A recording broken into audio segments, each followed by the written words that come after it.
Halo, Assalamualaikum warahmatullahi wabarakatuh. Jumpa lagi dengan saya, Freddy Sudaryanto, di channel YouTube-nya Freddy Sudaryanto Spot, masih seputar kasus Jalan Cagak Subang.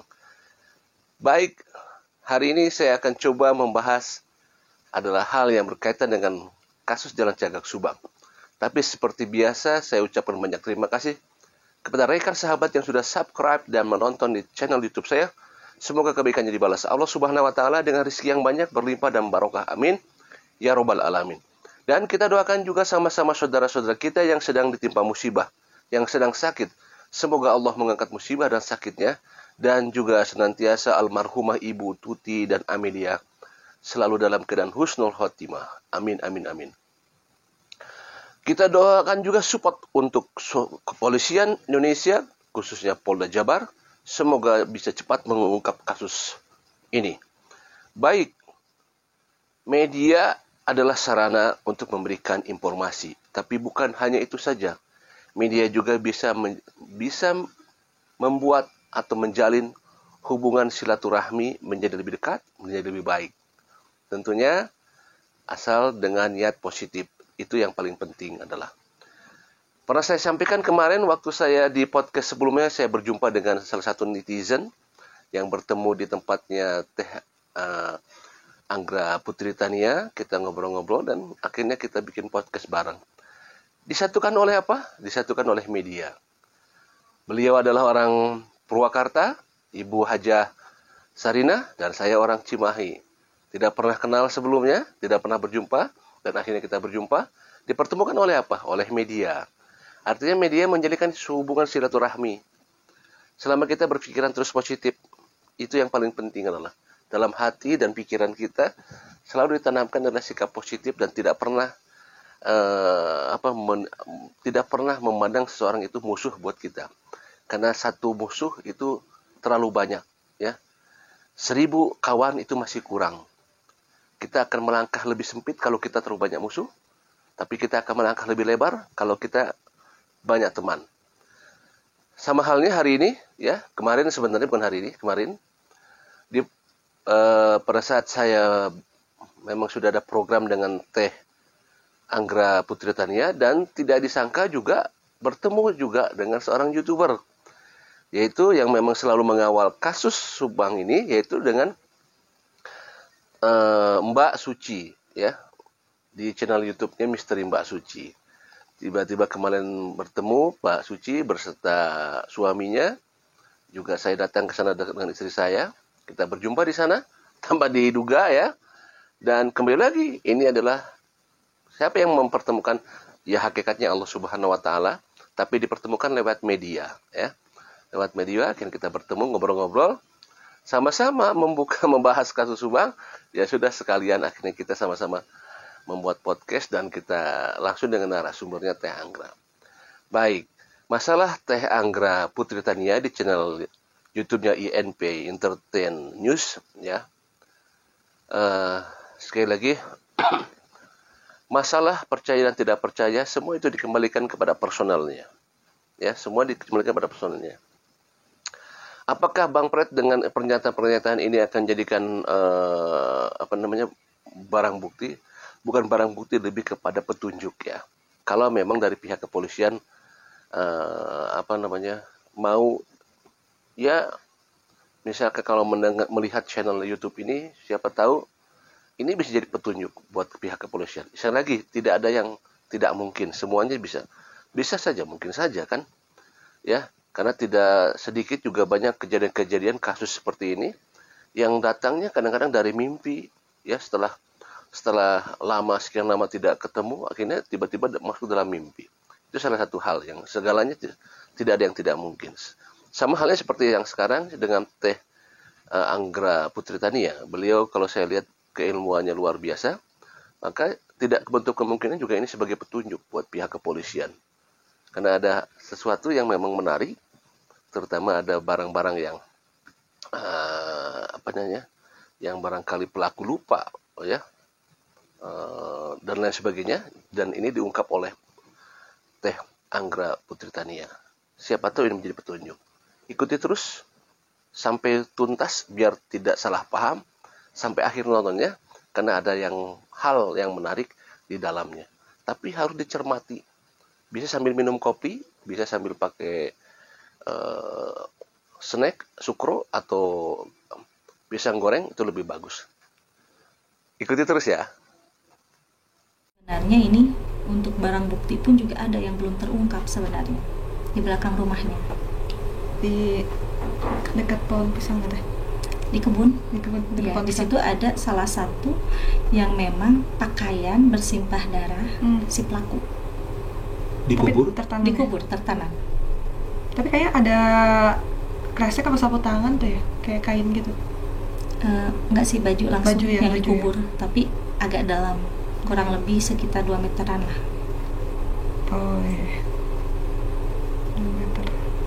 Mungkin kalau untuk bukti-bukti yang lain kan sudah ada gitu kan ya, sebagian. Nah, yang belum terungkap sebenarnya ada, dan itu bisa diketahui itu bajunya siapa gitu.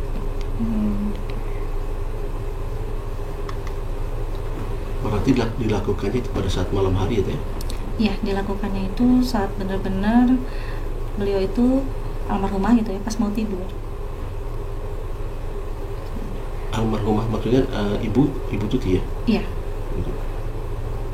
Boleh tahu ini Teh, karena saya dapat info dari Kabid Humas Polda Jabar bahwa ini terjadi di 10 titik TKP.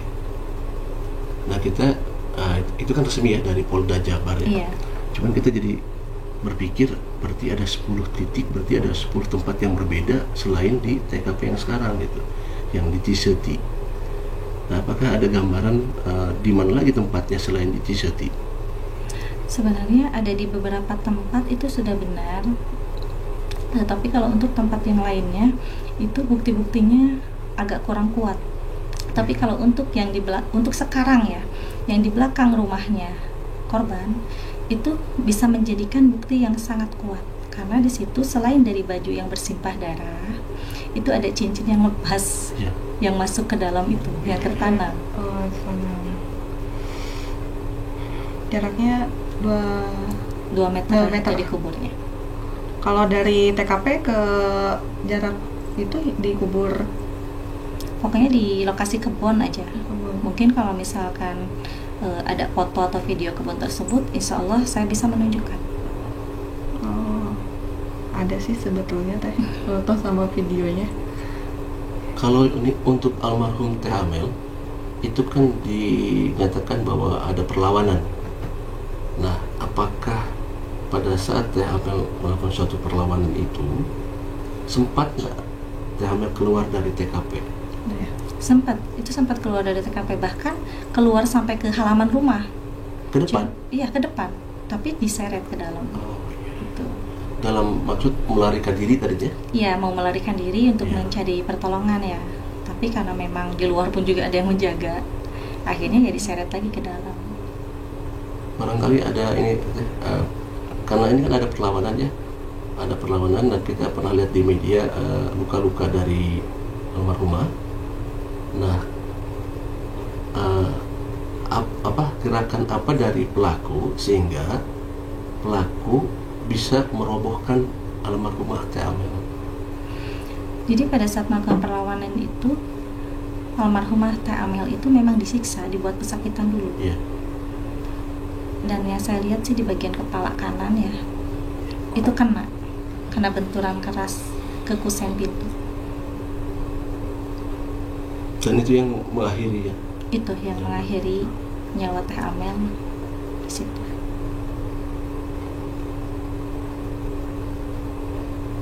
Mbak Suci ada lagi? Speechless ya. Aduh, kalau ngomongin ini ya kesian gitu soalnya. Jadi sebenarnya gini, untuk pihak kepolisian sangat mudah sebenarnya untuk bisa mendapatkan si pelaku gitu kan. Tinggal ikutin cara yang tadi sih, bukan saya menyarankan, cuman di sini kan kita ingin membantu ya, mengungkap dan memberikan keadilan kepada kedua almarhumah itu. Tinggal dilihat aja dari ekspresi. Kalau misalkan udah sulit kita menemukan barang bukti, berarti dengan ekspresi lah di situ kita bisa ketahuan. Dan di sini pun juga kita harus menggunakan strategi taktik yang cantik untuk bisa mendapatkan si pelaku. Jadi pihak kepolisian kan bisa mengambil alat komunikasi atau handphone gitu kan, yang memang bisa dilihat ada video lama. Contohnya pihak kepolisian tuh curiga kepada inisial ini gitu kan, tinggal dipinjam HP-nya, dilihat video lama sebelum terjadi kejadian itu dan sekarang, pasti ekspresinya berbeda.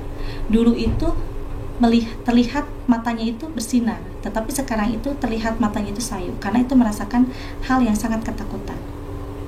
Ini kan yang saya lihat, kalau untuk eksekutor ada 5 gitu kan, yang 2 yang berjaga, yang 3 itu yang melakukan, dan yang 1 dalangnya.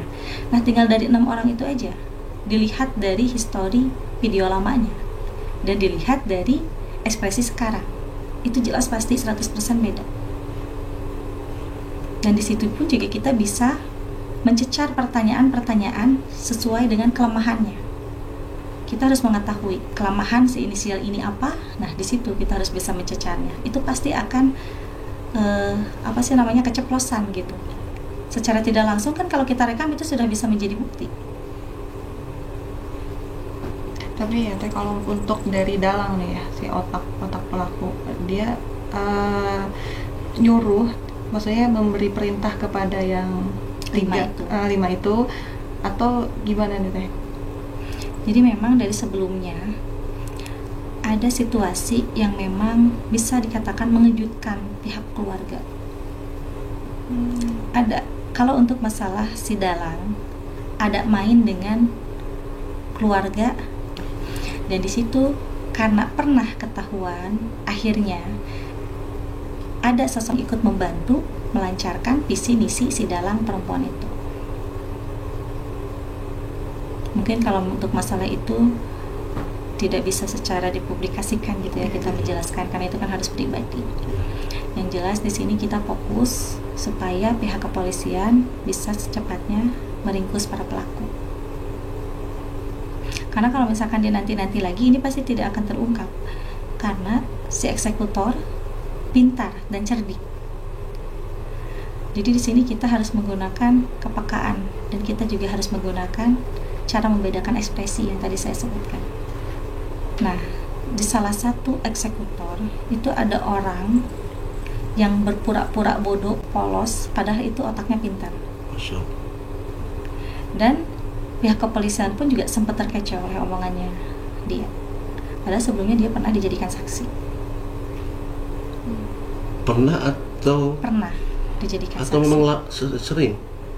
Pernah apa sedang berlangsung nih? Mungkin lebih tepatnya pernah aja ya. Pernah ya.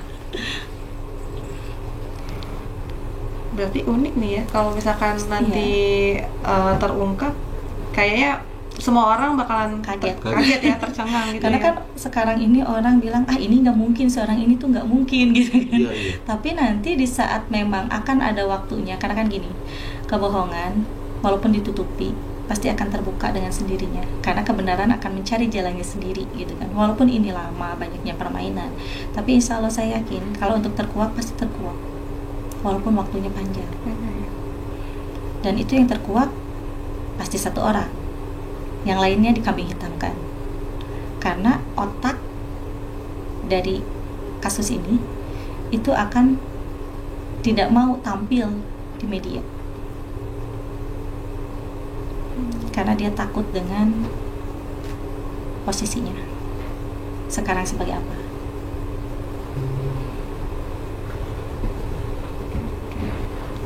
Kalau misalkan gini, tadi kan sudah disampaikan ada beberapa yang termasuk ada barang bukti ya, disampaikan tadi. Apakah tidak sebaiknya ini dari pihak kepolisian juga mengetahui masalah ini teh? Iya, harusnya sih mengetahui. Ya mungkin kalau misalkan memang ada pihak kepolisian yang bertanya, saya pun juga akan menjawab apa adanya dan sesuai nanti apa yang terbukti ya di saat kepolisian itu melacaknya. Jadi gini, sebenarnya sih banyak yang ngasih tahu, kenapa nggak bilang gitu kan ke pihak kepolisian. Ya mungkin itu bukan kewajiban saya ya. Kalau misalkan pihak kepolisian bertanya kepada saya, baru saya jawab. Tetapi kalau misalkan pihak kepolisian tidak bertanya, saya pun juga nggak mungkin untuk harus menawarkan diri gitu. Teh, Pak Freddy, sebelum kita tutup alangkah baiknya kita berdoa bersama-sama untuk mendoakan kedua almarhumah ya. Silakan mungkin Pak Freddy dipimpin untuk doa. Ya, doa buat kedua almarhumah Amel sama Kayaknya dari Teh aja deh, biar lebih Abdul. boleh deh sama Teh.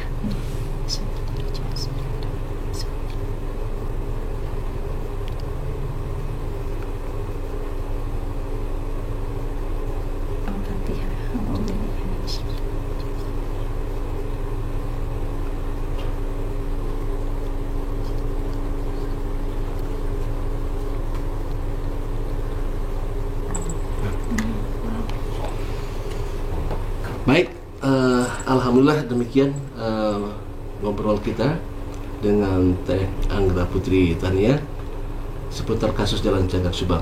Semoga apa yang tadi yang disampaikan bisa menjadikan masukan juga informasi, sehingga kita berharap kasus ini bisa cepat terungkap, dan kita doakan juga tadi sama-sama semoga juga berharap mereka para pelaku juga bisa, ya mudah-mudahan bisa tobat seperti itu ya.